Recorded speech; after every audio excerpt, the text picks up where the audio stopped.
This is Focus with Jack Caudill. Good evening, I'm Jack Caudill. Welcome to this month's edition of Focus. This month we're talking about crime here in South Dakota. Three guests with us to speak about that. Dan Satterlee, he is the director of the South Dakota Division of Criminal Investigation. Brian Mueller, he is the Pennington County Sheriff. And Don Hedrick, he is the Rapid City Chief of Police. The 2023 Crime in South Dakota report from the Attorney General's office said that there were 67,145 criminal offenses in South Dakota in 2023, down 2.57% from 2022. Serious crimes like homicides, sex offenses, aggravated assaults, and burglaries were down, while crimes like DUI and disorderly conduct were up. Dan, we're going to start with you. When you look over those numbers, what stands out to you from the crime stats from 2023? The fact that the violent crimes, the major crime, violent crime is down, and I think that's accredited to just all the efforts that have been statewide by all the law enforcement agencies out there. I think they have an impact on these major crimes and the focus that they get. Besides that, I think it's kind of a standard. I think our drug cases, and we might be covering that in a while, our drug cases, our arrests are down, but I think we're kind of focusing on a different demographic on that as well. But I like where the numbers are going as far as our violent crime and major crime. In Pennington County, the numbers stayed relatively steady from 2022. Sexual assaults jumped while aggravated assaults were down, burglaries are up, thefts are down. Brian, what do you take away from the Sheriff's Office report from 2023? You know, I mean, any crime numbers not necessarily acceptable, so I think that, you know, we're going to continue to be out there and be proactive and work hard. But I think with the fact that our population continues to increase and our law enforcement proactivity the last couple of years, we've made a big push to be more proactive on the back end of COVID. So with the fact that we're out there being more proactive and our populations continue to increase, but a majority of our crime has either stayed flat or been on the decline, I think is just a testament to the good work that our folks are out there doing day in and day out, and the great partnerships that we have in this state and how we work closely together. Now looking at Rapid City, in 2023, homicides dropped from 8 to 5. Burglaries took a substantial jump up from 2022 along with non-motor vehicle thefts. Burglaries and sexual assaults dropped. Aggravated assaults stayed about the same. So what do those figures say about what you see going on in Rapid City these days? You know, the thing that's encouraging for me is the violent crime that is decreasing. And if you zoom back a couple years to the 2021 and 2020 timeframe, we saw some record levels and records that we don't want to have in our community.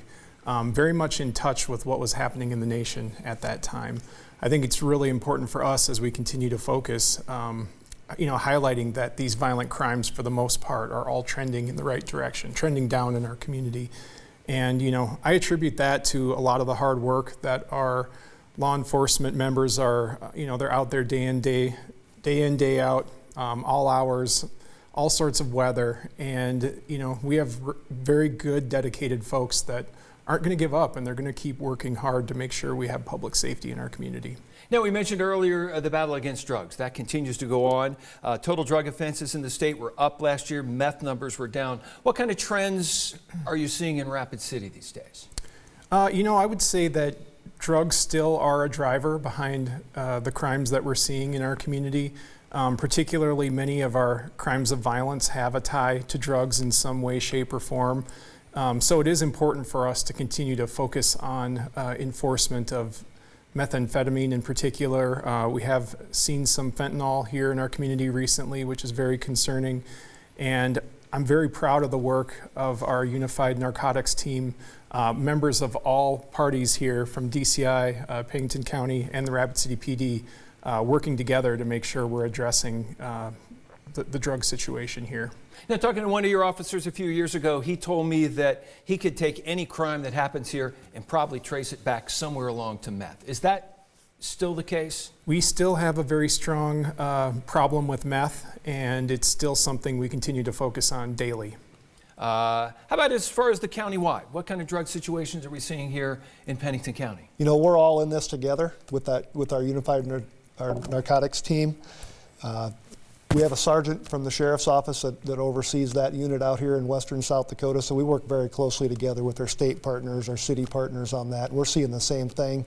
I talked to Sergeant Mason with UNET yesterday, and he did say that predominantly their main issue still continues to be methamphetamine, but we are concerned with the increase in fentanyl that we've seen the last couple of years, real specifically the last few months here in South Dakota. And what's promising to me is we're working together with non-law enforcement partners across the state in our communities to help increase awareness, and I think that's where that fight needs to go. You hear a lot of talk about fentanyl these days. How bad is fentanyl, and what is the maybe extra danger with fentanyl in the community? I think Dan can probably answer that best because he deals with it on a daily basis. Yes, we're seeing it statewide. We're seeing more and more present. Meth is still our biggest problem, drug problem within the state. Across the state, we're seeing fentanyl. A lot of it we're starting to see in specific areas as they trafficking through the state, and they'll take some off. Roberts County, we had a large one last year that I think the Attorney General addressed this, that was lethal enough to kill everybody in the state 4 times over. So we're seeing pockets of that happening, but we know that it's getting into the community.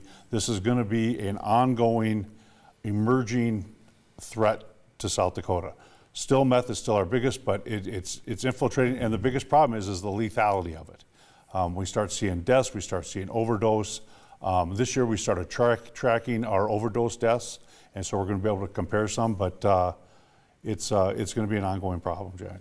Now, you see sometimes reports of people not realizing they're taking fentanyl, taking other drugs that are laced with fentanyl. Are we seeing that, and is that a problem here? Absolutely, it's a problem. I mean, people are buying these drugs from non-pharmaceutical, not reputable, so you're taking on faith of what you're buying from this person, and you have no idea what it is. You have no idea what the strength is of it, you have no idea what it contains, and you have no idea what the outcome is going to be. Are you seeing much fentanyl use in young people, or is this, where is it going? Where's it coming from? We are seeing fentanyl use across all demographics, from young people to old people. It doesn't pick and choose. We're seeing it everywhere across the board. And the vast majority, if not all of it, well, it would be all of it, without any exception that I know of, it could be tracked back to the southwest border, to the southern border. Absolutely. Don, are you guys finding much fentanyl here in Pennington County? Are you making many fentanyl arrests? Yeah, we're making some arrests, but probably where it shows up for us is on the medical calls. We're working really closely together with our medical partners, EMS responders, and hospitals on tracking overdose, not just deaths, but accidental overdoses related to drug use. And we're going to continue to gather more data and continue to look at that from different angles. So what are you finding? What are you finding with people that are having these overdoses? What kind of situations are you guys finding them in? You know, a lot of times we're getting called from family and friends for people who are unresponsive. Medical units are responding. Our deputies and law enforcement, the police department, are carrying Narcan. We've administered that several times in the last couple of years in our community. You know, some individuals have had it administered numerous times on single individuals. So it's an educational process, and we're very much in the middle of that right now. Don, how about in Rapid City proper? Are you guys seeing much fentanyl here in town? Yep, we have seen it. It is concerning, and we lean heavily upon our partnership with our Unified Drug Narcotic Investigation Team. When we find it, we come across it, we investigate it, but we're also looking at what resources we can provide to family and friends for that support component. You know, there's a lot of pieces behind drug use and substance use. So, you know, trying to address it traditionally with the criminal justice system, but also trying to find partners to help us with the treatment piece. Dan, one more thing with fentanyl. Is there anything parents should know? Is there anything parents can recognize in kids with fentanyl? Yes, I mean, it's an opiate addiction. So, I mean, there's plenty of stuff out there on the internet and through, you know, the community access, and you can look for those indicators. And don't hesitate. Don't hesitate. If you suspect your child or your loved one is involved in this, reach out to the assets that are in your area for help, because this can go downhill very, very fast. All right, we've got to take a break. We'll continue our look at crime here in South Dakota when we continue with this month's edition of Focus. I'm Jack Caudill. Welcome back to this month's edition of Focus, talking about crime here in South Dakota. And Brian Mueller is the sheriff here in Pennington County. Brian, as technology evolves, crime always evolves with it. How much are you guys seeing as far as high-tech crime, online crime, people getting scammed online? How much are you seeing of that these days? Boy, the scams just seem to be a daily occurrence for us now. And I almost don't know a person that hasn't been subject to somebody trying to scam them. And you know, for our office, we see it on a weekly basis, people calling individuals and telling them they have a warrant and asking them to go buy gift cards. There's just a lot of red flags out there. People have to be really, really careful when they're talking to people over the phone or online in disclosing any type of financial information. Don Hedrick is the chief of police here in Rapid City. How much of that stuff are you guys seeing? You know, we see it here as well in the city. Just recently, we had a scam going around where someone was claiming to be Lieutenant Tim Doyle from the Rapid City Police Department and asking for money over the phone. You know, we put out some messaging on how that was not accurate, and you know, law enforcement is not going to call and ask you for money over the phone. So that should be a really red flag if something like that is happening. Make sure that you are, you know, letting us know when that kind of thing is happening, because sometimes it appears in sort of a wave where we'll see a lot of it at once, and it helps us to then communicate to the community that, you know, this is not accurate, or hey, heads up, there's a scam going around. Dan Satterlee is the director of the South Dakota Division of Criminal Investigation. The Attorney General's office handles a lot of that scam stuff. How much of that is running through South Dakota these days? Quite a bit, and to echo what they said, the Attorney General's Office of Consumer Protection sees it every day, and it kind of comes in cycles of what's going on. Right now, we're going to start seeing some of the tax return scams, and we get those in where somebody gets somebody's social security number, they file a tax return for a quick claim, they get the money back. So when the true owner of that social security number goes to file, they've already said, well, you've already returned. So we're going to start seeing those with the tax season. But there's always the new scam of the week, whatever it is, and they'll try. And if, like we've all said, legitimate businesses don't ask for social security numbers over the phone. They don't reach out to you, you reach out to them. So if any of those come up, those red flags, please contact your local or county sheriff's office or the consumer protection. But every day there's a new scam. Now, on the other side of that coin, how is that evolving technology helping you guys solve crimes? I mean, what are you able to do now that you couldn't do even maybe 5-10 years ago? Well, that's a great point. We're having to change our focus of how we attack some of these crimes, and it all involves technology. As their technology improves, our technology has to improve right along with it. We're working with the legislature right now. The Attorney General's working with the legislature right now, where we're starting a new digital investigation unit. Every crime, virtually every crime in this state involves some type of electronic component, whether it's a cell phone, whether it's a computer, and we need to have the tools to exploit those.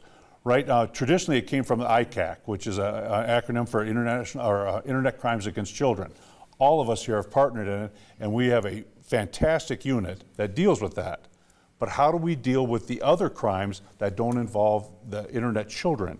How do we deal with all the other electronic crimes? And that's where we're going down that path with more technology.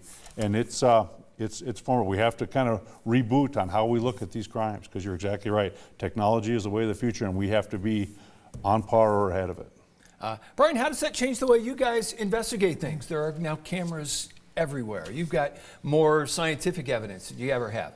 How much does that help? That's been a really big benefit.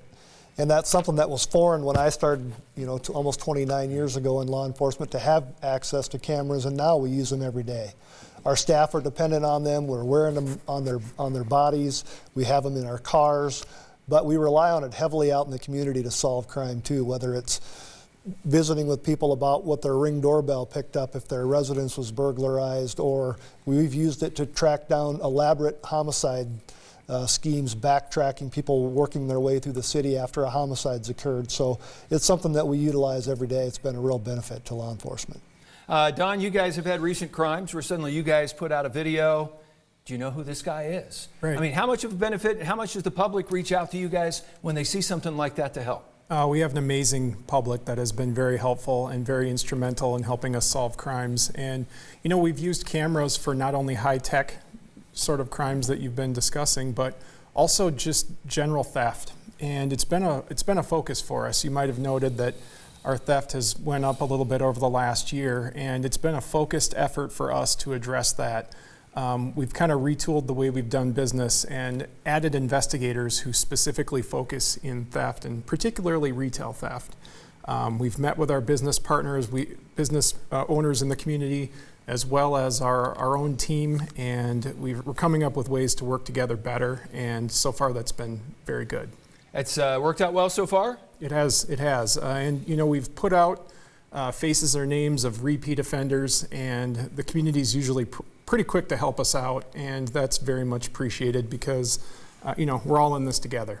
Now, you see videos around the country of groups of people rolling into a store, grabbing as much as they can and running out the door. Are we seeing any kind of that organized stuff around here? A little bit. I don't think that is our primary offense that we're seeing, though. It's typically folks that go in as one or two together and are stealing at maybe a lower level. And we're trying to take every step that we can to make sure that we're working with not only our partners with the Sheriff's Office, but also the state's attorney to hold folks accountable. Now, businesses around the country, seems like everybody's having trouble getting and keeping people. How much of a challenge is that in law enforcement these days? That's a really good question, and it's something that we've dealt with, and it's something over the last few years law enforcement across the nation has had to deal with. Folks leaving the profession to go do something else, and unfortunately we've witnessed some of that here in Rapid City. About a year and a half ago, we were looking to hire about 35 police officers. We've put a lot of work into wellness and retention here at the police department, and right now we're looking to hire about 8. So we're in a much better spot than what we were a few years ago, and that does a couple good things for our community when we're more fully staffed. We're able to continue to participate in some of the programs that we've talked about here today, but also we're able to shift our resources towards proactive policing. We get a lot of calls for walkthroughs in certain areas or speed enforcement, and when we're fully staffed, we're able to provide those services that the community expects us to do. Brian, how about the Sheriff's Office? How big of a challenge is it for you to have enough people these days? You know, we're all feeling it. You know, I have over 440 full-time staff, so it's a challenge to keep all of those positions full. Fortunately, on the law enforcement side, we've had really good luck. We've been pretty stable with our turnover there. But in juvenile and adult corrections and some in the care campus field as far as addiction treatment counselors, that's been a little bit more tricky. There's a lot of jobs out there available. People are a little bit more apt just to pick up and move than they were 5-10 years ago. And that's something that we're all working on, strategies to be able to not only find good employees, but retain the ones that we have. And we've been focusing really hard on that the last couple of years, and we're seeing some pretty good results, I feel. All right, we got to take another break. We'll continue our look at crime here in South Dakota when we continue with this month's edition of Focus. I'm Jack Caudill. Welcome back to this month's edition of Focus, talking about crime here in South Dakota. Dan Satterlee is the director of the South Dakota Division of Criminal Investigation. We kind of mentioned a couple times through here the partnerships with all of these different agencies. How important is that, and how do you guys work together here? It works great, but it's a necessity. We are small enough. I think that right now there's about 15 to 1,800 law enforcement officers in the state. We're a large state with very few relative police officers and law enforcement officers. So we have to work together. The success of the UNET Drug Task Force is only successful because of our partnerships. Like we talked about earlier, ICAC is only successful because of our partnerships. With the ongoing challenge of recruiting and retaining good law enforcement officers in the state, when everybody's down, you have to rely on those relationships. And it all comes down to communication and trust and knowing each other and sharing assets when you need to share assets. Brian Mueller is the sheriff here in Pennington County. How do those partnerships work for you? Do they work well with the Sheriff's Office? You know, I think it's very unique. I've had an opportunity to travel across the country throughout my career, and the working relationships that we have with our fellow law enforcement agencies, but also other partners across the criminal justice system, is very unique in South Dakota. And I feel very strongly that we attribute a lot of our success to the level of partnership we have, both, you know, law enforcement, the state's attorney's office, the court system, our proximity and availability to deal with the Department of Corrections, to deal with court services for probationers, parolees.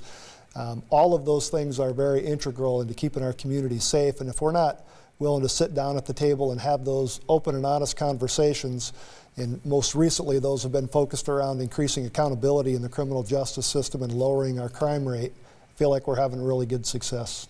Don Hedrick is the Chief of Police here in Rapid City. How about you? How do you look at the partnership between these agencies? Well, I recognize that it's unique and it's special. And for us, in addition to what the sheriff said, I agree with him 100%, but also the partnerships that all three of our agencies have, they create efficiencies for the taxpayer as well. Instead of all of us having our own teams, we have joint teams that are working together. And it's been a very successful recipe for the way we do business around here, and it's something that we feel strongly about, and we're going to continue. Thankfully, no officers were killed in South Dakota in 2023, but the state lists a total of 449 assaults on officers. How dangerous is it to be an officer here in South Dakota? Well, it's a 24/7 job, and I think all of our folks are well aware of the dangers that exist when entering into a first responder role. I can tell you that we provide the best training available and possible to ensure we're giving our folks the tools they need to be successful. How about for your deputies? How dangerous is it for them out there? What challenges do they face? Obviously, all of us are in the same game together, and we understand the dangers involved. Really is hit home for us here in South Dakota and in the region this year specifically. I went over and attended Chief Deputy's funeral over in the eastern part of the state here a few weeks ago. We sent Honor Guard over to Minnesota. Here we'll be sending some over to Sheridan, Wyoming. It's hit close to home, and we're not immune to the dangers of the job here. We understand it. Dan, how about the state level? What kind of dangers do your guys face? It's the same as every other department, and it makes us, especially because we run the training academy for the state, is how do we look at putting on advanced training to help the departments, including our own department, look at policies and procedures, and what are we doing and how are we doing it to ensure our officers are being safe as possible. Do you look at, if you had to pick one priority for trying to take care of here in 2024, what would that be? Actually, I think the biggest priority we need to look into law enforcement right now, and the chief talked about it, is officer wellness. Is keeping the officers that we have well. This is a very high stress job, and if we can implement wellness programs to keep our officers safe, keep their families safe, keep their relationships better, I think we're gonna have better officers, and I think we're gonna keep healthier. How about you, Brian? What if you could pick one thing to really fix here in 2024, what would it be? Yeah, I think that Dan hit it on the head, saying that we needed to focus on officer safety. Something that we've been doing. Sheriff Kevin Tome started that program in our office a few years ago. We're continuing to expand on it and look for new and innovative ways to take care of our staff. So we have to be able to continue to hire motivated people with a really good background to deal with individuals into the field. We're going to continue to focus on that. How about you, Don? Anything that you would like to see in 2024? No, I'd agree. We're going to continue with our wellness efforts to make sure that we have retained good people that stay here locally, here in our community, to work on public safety. And I am so proud and thankful for all of the law enforcement agencies across the state, folks that are willing to step up and do an incredibly challenging job. I'm grateful that we have dedicated people that are willing to do this. All right, we are all out of time. I want to thank you guys for coming up. Thank you for the work that you do. Don Hedrick, Brian Mueller, and Dan Satterlee, I want to thank you for joining us for this month's edition of Focus. Hope to see you again the first Sunday night of next month. Good night.